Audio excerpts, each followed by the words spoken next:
All right, so I want to welcome you all to our webinar, Putting Your Action Plan to Work.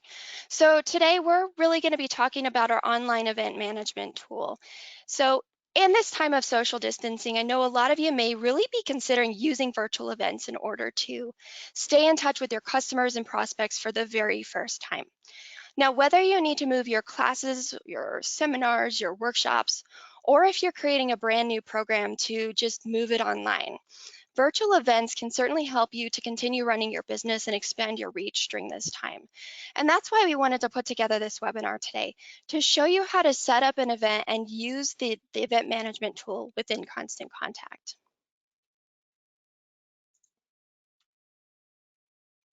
So let's see a little bit more specifically of what we're going to cover today. We're going to start by talking about some tips that you'll want to think about in order for setting up your virtual events. We'll be talking about those as we go through our webinar today. Then we're going to show you how to actually edit and manage those event details so it's set up for you. And then we'll be talking about actually tracking event registrants and managing your event. Now, we're planning for today to be mostly demo and showing you that tool. We're going to be providing those tips that I mentioned throughout the webinar, but I do want to let you know that in a couple of weeks, we're going to be working to put together a webinar that'll dive a lot more into these virtual event topics and suggestions in a lot more detail. So I'm not sure if Jen has been able to join us. It kicked her out of the session and her audio wasn't working. But my name is Stephanie French, and I am actually prepared. If Jen steps in and is able to get in, she can help me with the demo as well. So that's what we're going to go ahead and get started with here.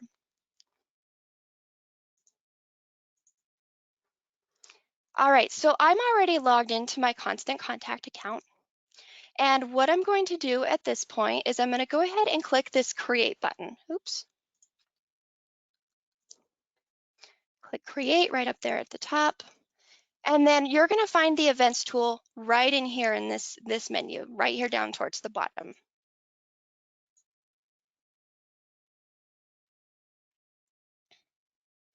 Now, the Events tool has a lot of different features, which we're not going to go into today, but if you see something or some sort of question based on a feature that you're seeing that we're not covering, definitely shoot us a question and we're going to try to get through those as well. So let's just talk about the benefits of this Constant Contact event management tool. I've seen a lot of questions about using Zoom with a tool like this, and really they're meant to be used together. The real benefit of using the Constant Contact event management tool is that you're able to collect fees for attending the event, plus you're also going to be able to sell other items. This is going to be really great if you're a nonprofit. There's also some features that I'll point out in there specifically to a nonprofit. But if you are selling a t-shirt or something to go along with a class that you're selling, if you have a landing page, or you can also have a landing page where you can say a lot more about why users should attend and easily share that landing page on your social networks. Another great benefit here is that you're going to see specifically each of the people who are registered, and then you're going to be able to easily manage or email registrants. You can send them reminders, and that's really great to remind people to actually attend your event, but also to notify them if something were to change. And you can also, so if you're promoting your event on social media or on your website or something like that, you can allow them to opt into your email list, which is a great way to get new prospects and to continue to email to them later on. So I'll be pointing out some features that go along with all of that. So let's go ahead and start creating our event here. First up is going to be a title. And this is going to be where the title that people are actually going to see when they are enticed to register for your event. Now, as someone who does virtual events all of the time, I really suggest that you keep your titles simple. Catchy titles can be really great if you absolutely nail them, but someone needs to understand exactly what your event is about as they read your title. So I'm going to go in here and I'm going to create an event for Jen's home hair coloring class. Perfect. Now this next item in here is going to be the file name. And so this is going to be an internal name within your Constant Contact account that's going to be specific to you. So label it whatever you would like that's internal. So we'll have we'll label it when the event is. We'll have it on April 30th and we'll call it hair coloring class. So next up is going to be the type, and you can choose from a variety of different types of events. Just go through and find one that best fits the type of event that you're having. I'm going to go ahead and label this as just other for this one. Stephanie, And Jennifer, yes, hi. I just wanted to let you know my computer has finally let me join. perfect. Do you want to carry on with the demo from here? Sure. Did you want to give me, can we use your screen? And It gets a little funky later. that way. So let me hand it Okay. to you. Yep. That way there's Sure. all All right. right. Sorry, everyone, for the fumble here. I don't know if other people had a little bit of trouble joining the webinar. I know I did. Hi, I'm Jennifer Bobrisky, and I'm a product manager here at Constant Contact.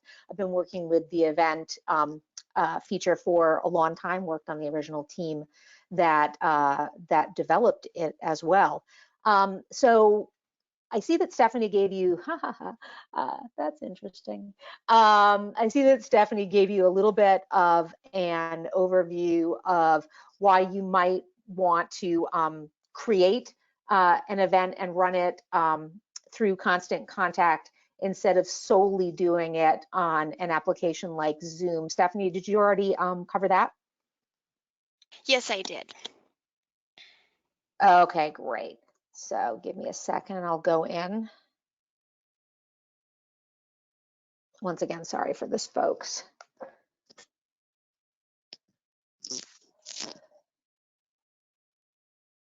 So one of the things that you want to do before you start creating the event in Constant Contact is you want to figure out, do you want to do the event using Zoom?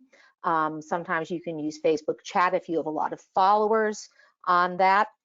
But you want to determine what is the type of event you're going to do. What problems are your contacts having that they need solutions for? One of the things that leaps to mind for me is my roots are starting to show. I don't know about the rest of you, but I'd love my salon to maybe do an at-home coloring tutorial where they'd show me how to apply the color so I don't ruin my hair. If you're any sort of food-related business, people are cooking a lot more and they may not be used to it. So something where you can show them a simple technique maybe for one pot meals, or cooking something where you can make something out of the different leftovers. If you're a retail store, maybe it's doing an unboxing of some products that will be coming up. Stephanie, I'm wondering if you're still in the product, if it would be better for you to show your screen while I try to bring things up. It looks like, I don't know if it's my internet connection or something else that's going on, but it's not working right now. Yeah, that's no worries. I'll just go ahead and go back and show my screen. No, and now it's loading. Sorry about Oh, that, guys. All right. perfect. All right, so I'm going to go in and create my event. Like Stephanie said, you want to give it a title that's going to be meaningful for people, at least. Catchy titles can be good. I've got a pre-created event that I've got called Cover Your Roots. I've got part one already. And then also just filing how you'll find it in the list of your events. Short, catchy title, a short, catchy description, rather, something that will show up before people register to let them know what the event is going to include and what benefit they're going to get out of it. For the online meeting, you want to go to Zoom or whatever other product you're using and set that up ahead of time. You can always choose to schedule it, and it's going to give you a custom URL. So it would usually be, if I was using Zoom, it would have Zoom and then some more information on the rest of the URL that would uniquely identify this event. But I'm just going to type that for now. And then down here, this is your chance to have extra information included in the registrant's email. So after somebody registers, automatically the Constant Contact is going to send them a confirmation email telling them, yes, you have registered, you're all set. It's going to remind them of the event name and the date and time, also the virtual location, and it'll have your contact information that you'll specify further down. But you're probably going to want to give them a little bit more personalization within that email as well. So, for example, I like to put in some information, not just the Zoom meeting ID or the other information they'll need to actually access your online event, but also tell them if they're doing this for the first time, go ahead and download that app before if they're using their smartphone or a tablet.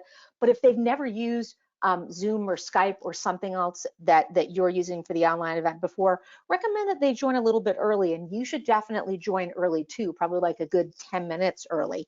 And then anything else you think they'd need to know ahead of time. For example, for this at-home hair coloring tutorial, I'm telling them wear a shirt that they don't care about, have a comb, a towel handy, and some extra information about some extra for sale items that I'll go into a little bit later.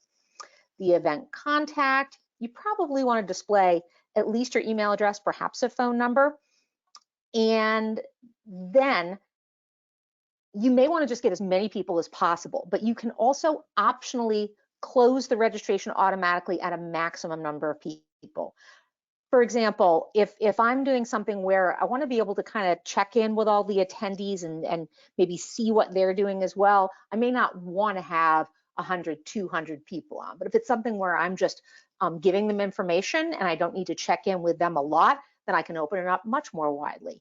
And I also want to close this, if it hasn't already reached capacity, the day before, because I want to be able to have some time to see who's registered and prepare for it.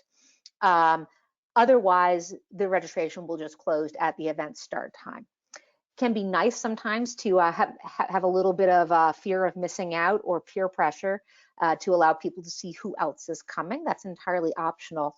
A really great thing you can do to get the most benefit for your business out of the event is to allow registrants who aren't already people that you normally market to through Constant Contact, let them join your list.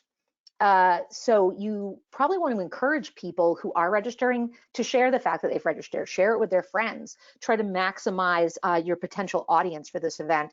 And for those new people, allow them to join your Constant Contact list. Then you'll be able to follow up with them later. So when you are able to reopen any of your physical locations, you can send out a grand reopening email, or if you're doing more events in the future, hey, if you liked this event when you attended, you'll love coming to this next one that I'm doing.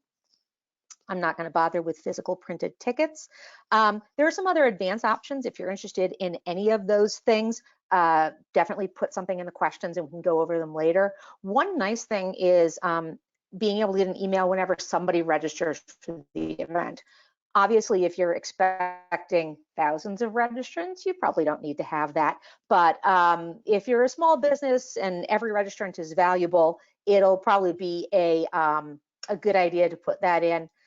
So when you're busy doing other things, you can be reminded, oh, great, people are signing up for that event. So now I'm going to continue over and get into some of the ways that you can make money from the event that you're sending. So I'm going to put it so that the registrants themselves can register not only for themselves, but they can also bring other people. So this can be great if you're doing something that's a children's class of some kind, and you're not sure how many children are in the household. Let the parent register for themselves and for some number of children. Or you might not know if for a cooking class, if somebody wants to just attend themselves, or they also want their spouse to attend. And you can either just make sure you get the numbers of those guests or collect more information on them. I want to at least get their first and last name.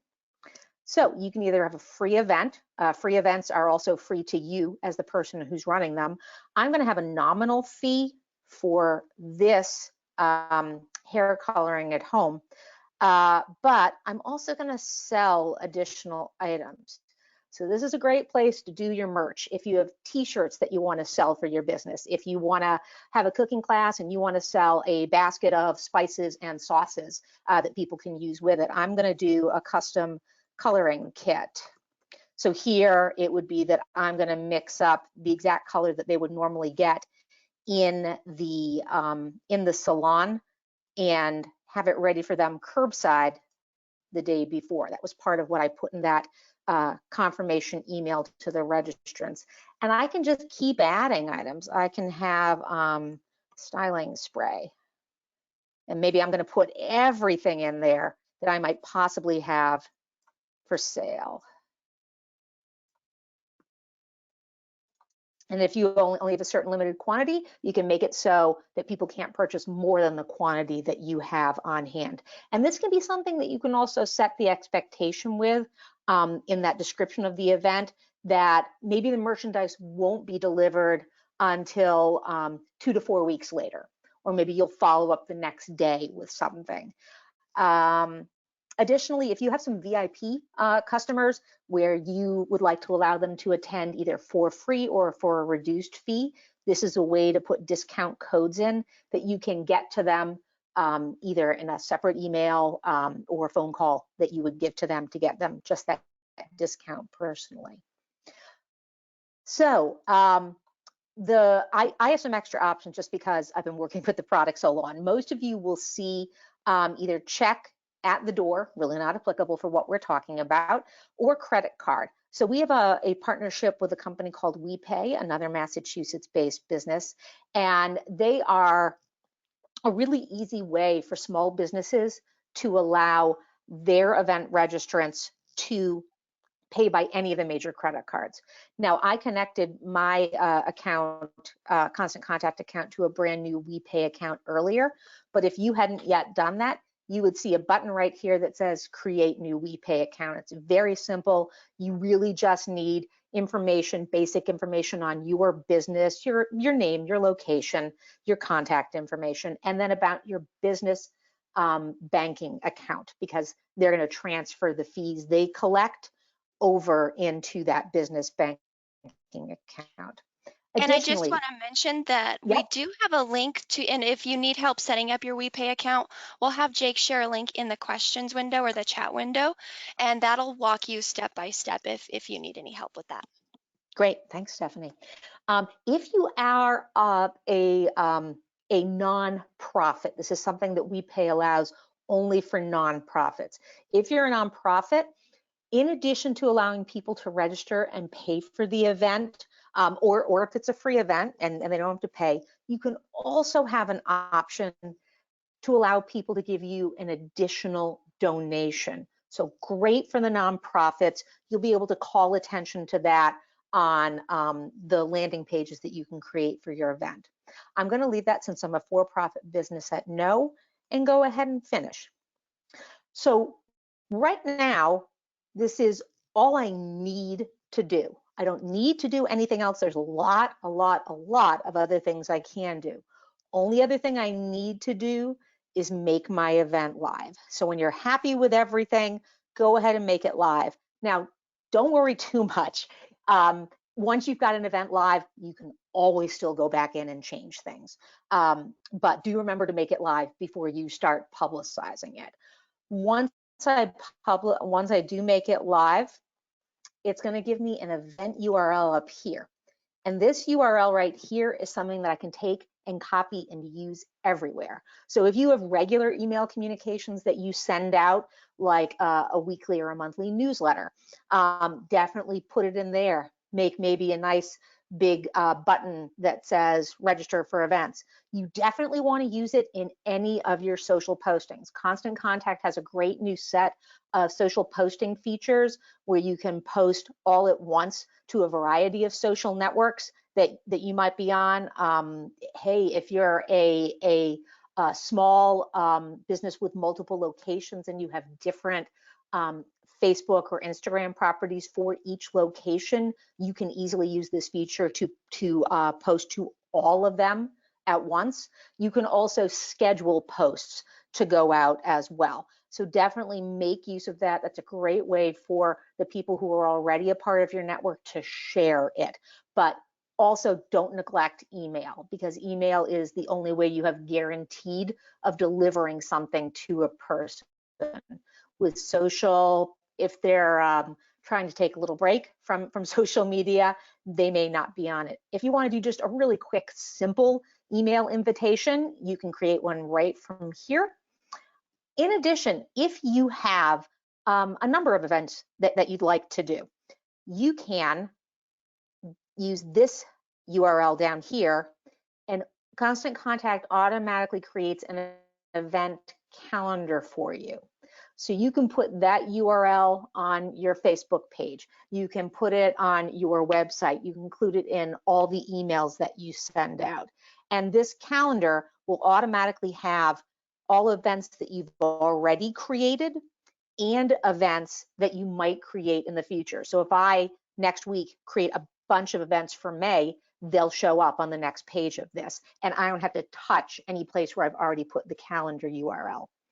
Now, I'm going to switch over to a different event that I set up before and show you a couple more things. Remember how I said once I specified that I wanted to go ahead and charge for the event and sell some additional items, that I was all done. That was all I had to do, but I could do more.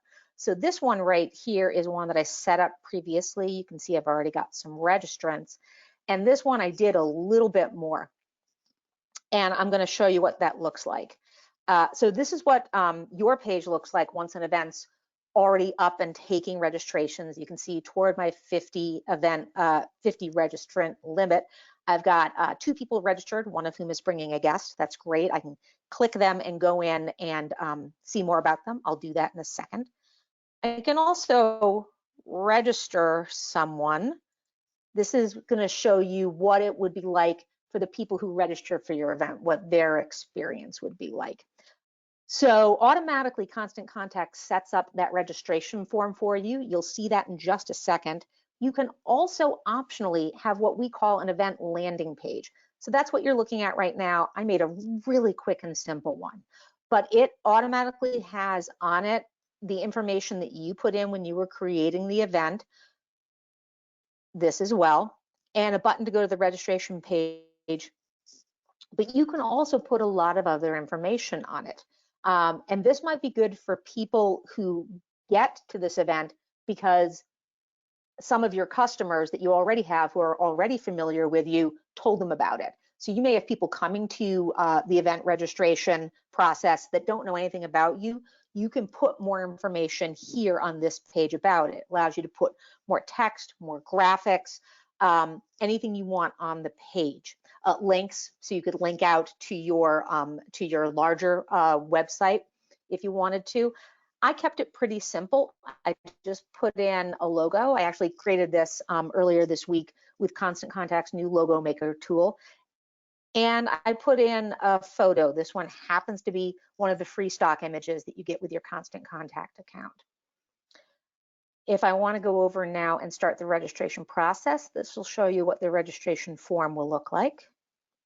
So here you can see I'm just capturing the bare minimum of information. That's probably what you want to do. You want to capture who they are, so you can tell if it's somebody you already know or if it's somebody who's new to you.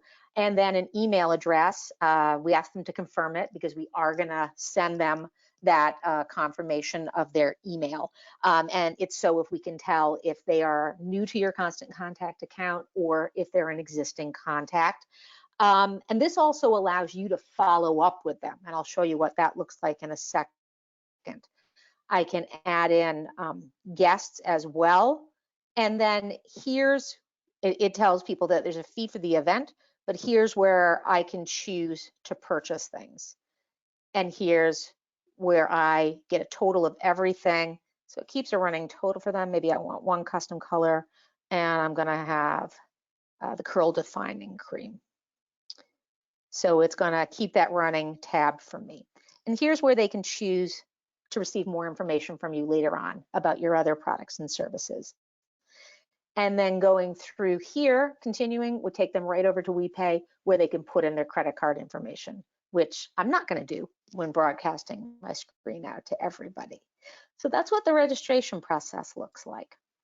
Now, you as the person who's organizing the event, as you start having people registering, you're probably getting the email saying so-and-so registered if you checked that option. But here you can always come in to see who's registered.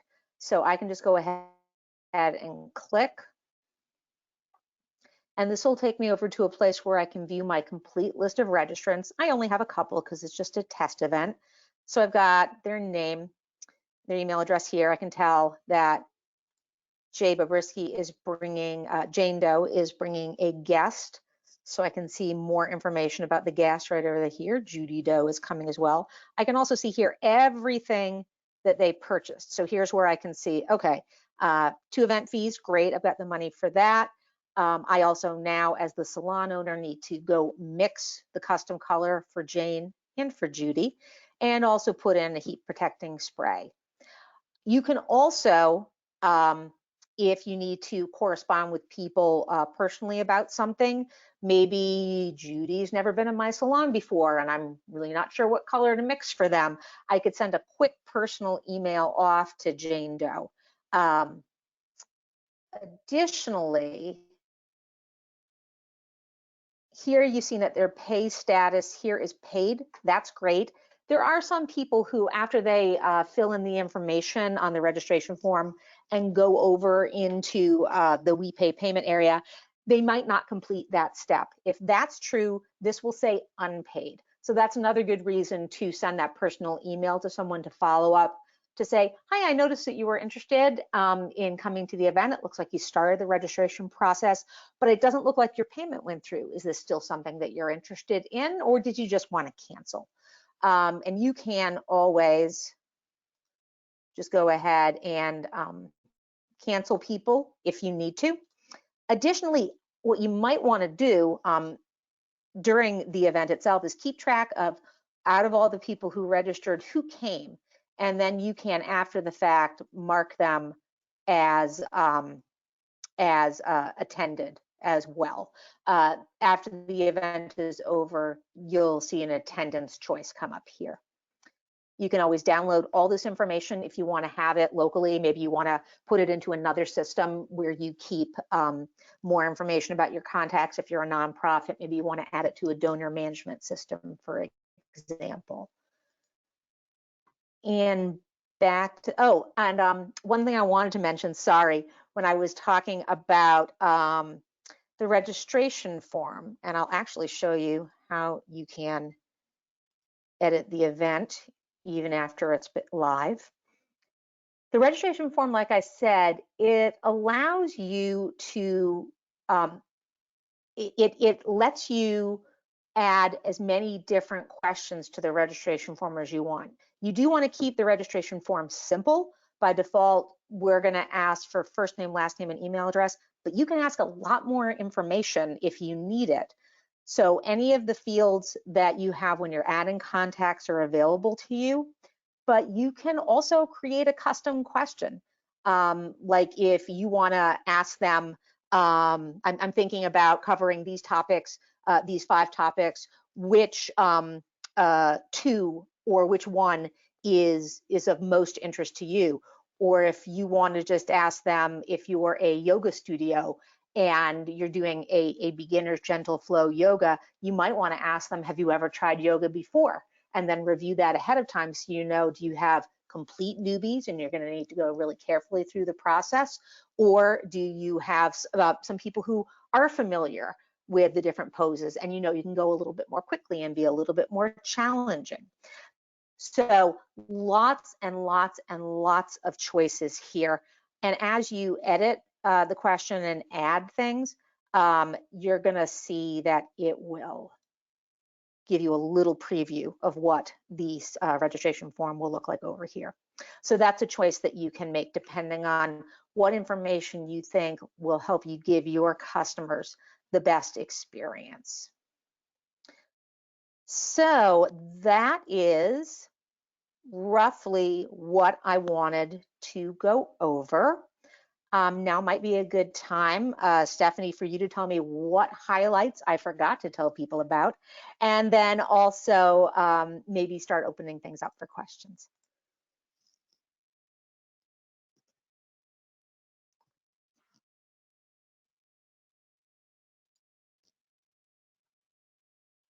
So Stephanie, if you're talking, Oops. I cannot hear you. Can Oh, you hear me now? I had yes. actually muted myself. Sorry about that. But I was hoping that maybe you could talk about pricing and packages. That's probably one of the most popular questions Yeah. that I'm seeing right now. Yeah, great. So Constant Contact has opened up events to be in any of the packages, any of the paid packages that we offer. If you're a trialer, you can play around a little bit with this, but if you're a paying customer, any of the packages, either email or email plus, you'll have this feature for you. If you're doing an event where you're not charging any money, then there are no extra charges to you at all.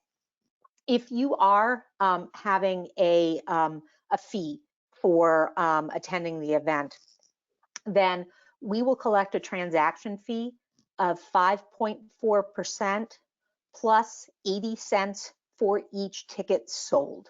And that is all inclusive of a fee to Constant Contact, and then WePay's transaction fee as well. So that's 5.4% plus 80 cents for each ticket sold. And I'm going to go ahead and put that in the chat window too, just because if any of you missed that or you need to see it like me, or you're a very visual person, it'll be in that chat Mm-hmm. window as well. So thank you for Yep. sharing that. I think Yeah. some tips that I wanted to share after an event, we do these kinds of events all the time here, with webinars at Constant Contact. If people are always going to be asking a recording, which is another popular question I see in that window, Mm. that can be really beneficial to get people to sign up in the first place because let me tell you, life is very crazy right now and it really depends on who you're targeting, but I think it's a little bit more crazy for people than ever. So if you can, for whatever tool you're going to use to host your event, whether that's Zoom, I would probably suggest, recording it and letting people know up front that you're recording the webinar. That'll probably entice a lot of people to sign up as well. And then share that after the event as well. Let them also know any next steps that they want to take if you want them to check out a demo or sign up for your next virtual workshop or whatever it might be. You'll also notice as you close out of the webinar today, we're collecting some information or feedback via a survey. A survey after any type of event can be really valuable. I'm sure that probably most of you have never run a virtual event before. So if it is your first time, use the option to collect some feedback from your audience. That's another tool that you can do directly within Constant Contact. You'll find that within the campaign picker as well. So be sure to think about those different types of things that you might want to do after your event and even as you're planning out your event on what steps that you want to do. So I think you've actually covered a lot of really step-by-step instructions for the event tool. I want to recap just a few things before we get to all of these wonderful questions that have come in. There's probably over 100, I think, if I can count correctly. So don't forget, you can quickly set up your virtual event using the event tool in Constant Contact. That's going to allow you to collect payments and track registrants and then combine it with whatever platform you're going to use to actually push out your video, your live stream, or whatever that might be. Just remember, like Jen was saying, you want to keep your registration process as simple as possible. So only ask for the information that is absolutely needed. So typically we'd suggest first name, last name, email address, and then maybe one other additional piece of information that would be helpful, like, what do you want to learn about in the event? And that way you can tailor it to the audience that's going to attend. And then don't forget that step about actually promoting your event. Just because you publish it doesn't mean people are going to know about it. You can share it via email. Jen showed you the published link that you'll get at the top left once you make your event live. Share that in your regular email newsletter with your contacts. And then even on social media, you could also put a link or a button on your website, which will allow you to promote your event on the website as well. So while everyone is typing in any final questions, I do want to let you know that we've put together a support kit, a small business support kit. I'm going to have Jake, who's helping behind the scenes, share the link in the questions window. So we have a lot of resources because the world is a little bit crazy right now, especially as a small business owner. So take a look for more resources like webinars. And also there's some information in there that will help you to connect with other small business owners on our community. And we also have a wonderful Facebook group that you can join if you're looking to connect to get more ideas. So let's go ahead and get to all of these great questions here. And thank you for that demo, Jen. Oh, no problem. I'm seeing a bunch of questions in our own internal spreadsheet. Do you want me to start cherry picking from them, or did you want to MC the questions? Yeah, I'll MC the questions here and start at the top. So Sherry says she represents a church that is doing online services. Her question, are people required to register for an event if we move to this format? That would be a big impediment for us. Um, so it's really up to you on how you want to handle things. You certainly can choose to um, use this event tool to encourage people to register and to publicize an event. But then it's really up to you. If you want to send out the information on how to attend the virtual event um, to the people who register, but also include it in something like your normal newsletter, your weekly newsletter posted on your social media presences, you can certainly do this. This is just an option.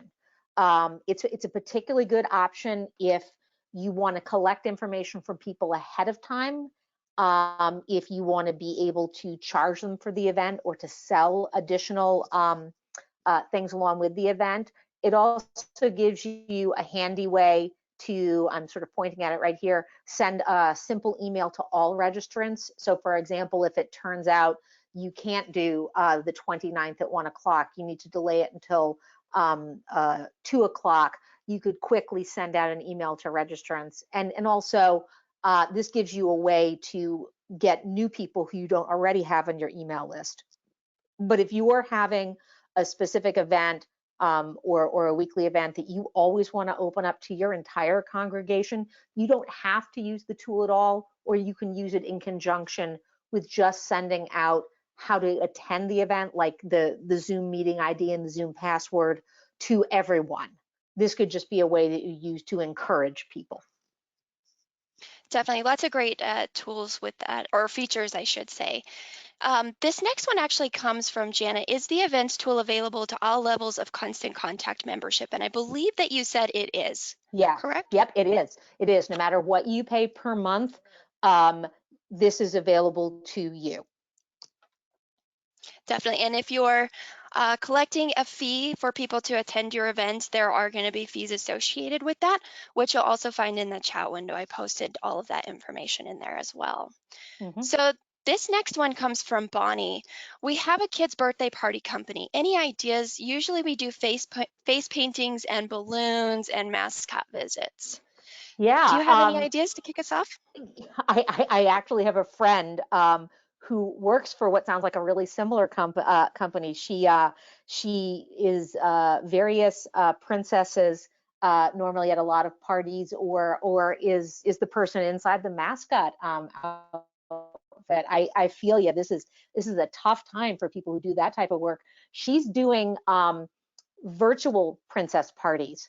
So she will be the princess talking to the children who are attending the party. Maybe the kids are all in the same family, so they're all in the same household, or maybe all the attendees are at different households and they're all attending virtually. You could be the people who organize the kids' virtual party.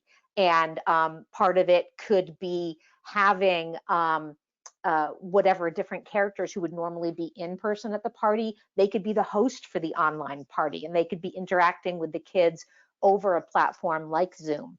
The other thing would be is uh, if you think it's something that's practical and maybe for slightly older children, or maybe there's something really basic you can do for younger kids, can you teach them how to do some face painting on their own? Maybe there's something, if the parents are willing, with that they could do with maybe some simple makeup that might be in their own homes, or maybe they can paint, I don't know, with food. I'm not a very artistic person myself, but think about things that you would do in person, and how can you kind of morph that to fit in a virtual experience. I know some of the other things they're doing, and this isn't necessarily something that you'd use the event tool for, although I guess you could, but you could certainly use Constant Contact to publicize it, is drive-by birthday parades, where you've got your character riding in one of the cars, and maybe you organize some other cars as well, maybe playing music through the open windows. That'll get a little bit easier as spring makes it warmer and warmer throughout different parts of the country. I really love those ideas. I hadn't quite thought about how that could be turned into some virtual events, but definitely a good idea to really think about there. So the next one comes from Kate. If you're including the Zoom information in the event registration page, how do you know that folks are actually registered? Yeah. So that is where I think I went a little too quickly. So I'm going to go back in and edit the event.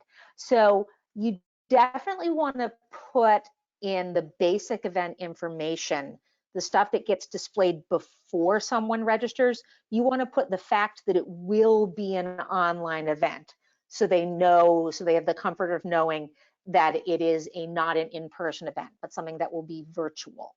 But the information where you saw me pasting in the Zoom meeting ID and the Zoom password, that's actually something that's not going to appear prior to the contact registering. So here I've got the fact that it's going to be an online event, but this extra information where I've got the Zoom ID, this is something that's going to be included in the registrant's confirmation email. So this information here won't actually appear anywhere online when they're thinking about, do they want to register for the event, or even when they're starting to register. The people, your customers won't get this information until they've completed the registration process, and our system automatically sends them a confirmation email. So that's the way that you make sure that you get that registration before you give out the information. The other thing you can do is you can not put it in there at all, and you would need to remember prior to the start of the event, you would need to remember to email the registrants. So let's say you're publicizing this event for the next week or two, and you tell people when they're registering information on joining the Zoom event or Skype or Google Hangouts or whatever it is will be sent to you 1 hour before the event. Then you just use this send email to registrants, and it'll let you do a really quick and simple email where you'll put in that how to attend the online event information. It's up to you which one you do. I know for myself, I get busy and I might forget to send out that email, so I like having it part of the automatic registration confirmation. Thanks for clarifying on that. This next one comes from Carly. Do registrants automatically become contacts in your Constant Contact account? They don't. So, and this sort of dovetails in with another question that I see a couple questions down, which is because of a lot of the data privacy laws that are starting to be enacted. We've got the European Union one, California has one, and several other states have ones in various stages of being passed. If someone's not already in your constant contact list, you can't just, because they want to attend your event, also start registering them. I'm sorry, also start emailing them. So that's why you want to have that option for them when they are registering of additionally joining your constant contact email list. I'll bring up the registration form and point that out. Even if they don't choose to get emails from you in constant contact, you can still email them about the event. So that email to registrants that I talked about, where maybe you're sending them out a reminder, or you're sending them out the password for joining the online meeting, those will go to everybody who registered, regardless of whether or not they signed up to be on your list. So right here, near where they've got the total of the fees and just before the continue button, that's where they can check to also receive your email newsletters. Now, the other question that somebody said was, do we have to put a disclaimer or opt-in for marketing messages in your invites registration forms about the California Consumer Privacy Act or the GDPR for European registrants? This is for you. So the fact that it's an unchecked checkbox makes it entirely CCPA or GDPR compliant. And we've got all of the sort of legalese text down at the bottom. By checking this box, you're consenting to receive email marketing emails from, and it's going to have your organization's information, similar to what appears at the bottom of every email you send out to comply with US CAN-SPAM laws. And it's got this extra text. You can revoke your consent, blah, blah, blah. Here, emails are serviced by constant contact and a link to your organization's privacy policy. All of that is what makes this completely compliant with the California Consumer Privacy Act and the European Union GDPR. This privacy policy, this is a link to my own company, so my hair salon's privacy policy. You can set that up in constant contact in my settings. If you happen to have one on your website, you can just put in the URL to it. If you only got one created recently and you only have it in a PDF, you can just upload that PDF and we'll link to it for you. Awesome. Let's take a look at this next question here from Helen. If we don't use WePay, what do we need to do to set up payments? Can we work with other third-party payment processors? Great question. First of all, anybody who wants to can work with WePay, even if you already used Square because you were using that for physical payments in your store or at your restaurant, or if you work with something else, you can also additionally use WePay. You won't pay anything extra for the setup. You'll just pay that per registration fee that's included in that 5.4% and 80 cents for each ticket sold that I talked about earlier. So just because you already use another service doesn't mean you can't also use WePay. We are working constant contact on adding other payment services. I don't have an actual time by which we'll have that added, but we are looking at additional ones. You always have the ability to accept a check as well, or to collect money offline later. What I would ask is that somewhere in the questions that you put in the name of the payment service that you wish that we used, and we can see if we can prioritize that. Yeah, send that over to us and then we'll collect it and make sure that Jen and her team have it. So let's cover a couple more before we hit the top of the hour. This next one is from Lawrence. I own an art gallery. I want to present artwork. Is this a practical platform for setting up something that has been pre-recorded? Sure, you can definitely do that. I think the thing that would be great for that is in that that registration confirmation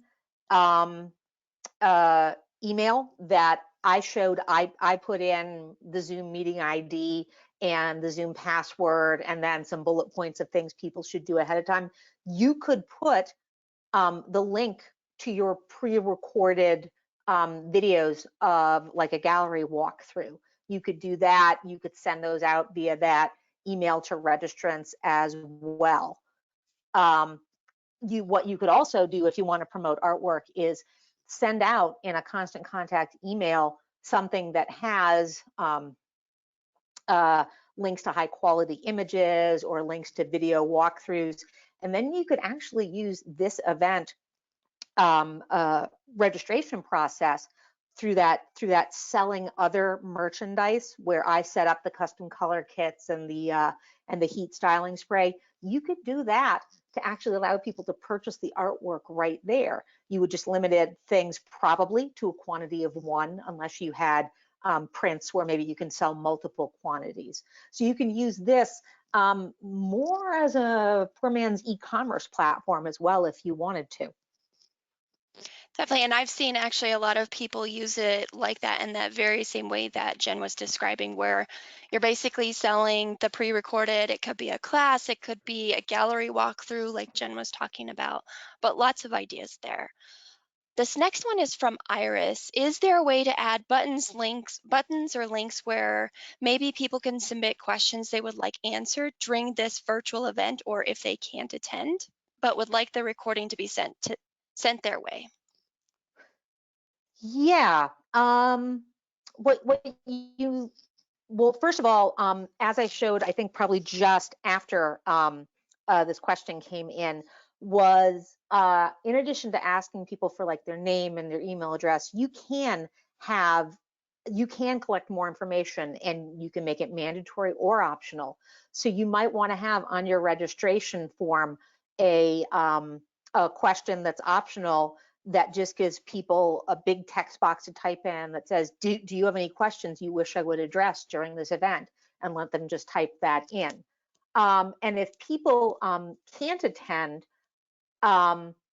you may want to have, I didn't show it, but you can have different types of registrations. So you could have a paid and an unpaid one.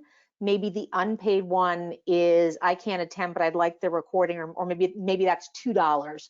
And then the live in-person one where they can ask questions is $3. So you could have that type of indication of different types of registrants. And you'll be able to see that in the view manage registrants view, and treat those groups of people differently. Awesome. Um, Thanks for sharing. yeah, and there was a similar one where it says, can we add additional registration fields like occupation or licensure number? And yes, you can. You can create all sorts of custom questions. I think you can ask up to 20 custom questions. Yes, just remember, keep your registration form short and don't ask for too many questions. People will abandon the more questions that they see on your form and just exit that process. Yeah, So definitely. I think we have time for one more from Karen. Who chose the 50 limit? Is that built in, or what, or was that determined by the Yeah. person creating the event? Yeah, so this has been staring you in the face because I've been sitting on this dashboard screen. This was an event registration limit that I, as the event organizer, chose. You don't have to have a registration limit at all. You can make it whatever you want. You could have it not exist. So if 10,000 people want to register, 10,000 people can register. Or you can have it be much smaller or much larger. This is just the number I happen to choose for this demo. And you can also, I think you touched on it or showed it very briefly, but you can also have it close a certain amount of time before your event. So if you want to have enough time to prepare for 50 hair color kits and make sure that they're sent out, you might have a week or two before the actual event itself. So it really depends on what kind of event you're hosting. Yeah, yeah. And if you thought you'd be fine because you thought, oh, it's my first event, I have no idea if I'm going to get all that many people. I'm not going to put in a limit. I'm going to leave it open. Anybody can register right up until the time I start the event.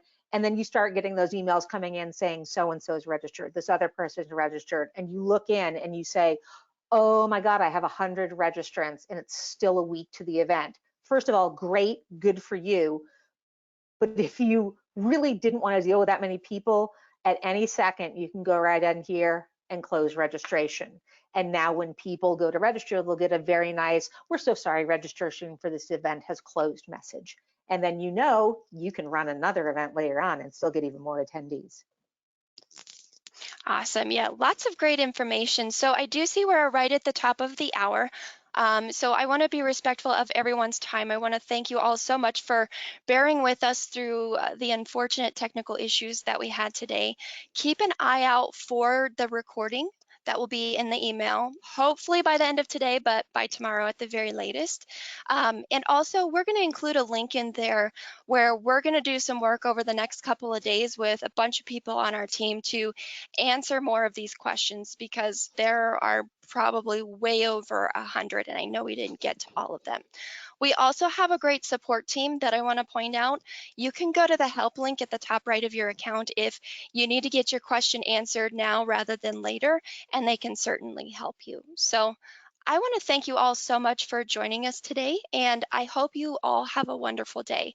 And keep an eye out for that survey when we close out of this webinar too. Bye now. Bye-bye.